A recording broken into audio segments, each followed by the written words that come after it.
A no-fly zone over Ukraine has been one of President Volodymyr Zelensky's major requests to the West since Russia began its military operation on February 24th. The appeal has infuriated Russian leader Vladimir Putin, saying it will be an attempt at military conflict. So why does a no-fly zone matter to Ukraine? Because it stops certain aircraft from entering their airspace to launch an attack. But what happens when a banned aircraft enters Ukrainian territory? Who shoots it down?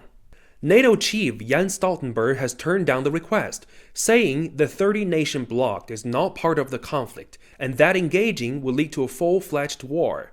President Zelenskyy has criticized the decision, calling it a green light for Russia to continue its bombings.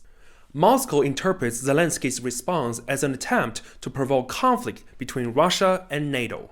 Top diplomat Sergei Lavrov says Zelenskyy is obstructing process by getting NATO involved, rather than facilitating negotiations. No-fly zones have been enforced by the United States and NATO in the past over Libya, Bosnia, and Iraq. Analysts say this is because the military threat in these places were relatively low. But this time, it's clear no one wants to sink into a war with nuclear-armed Russia.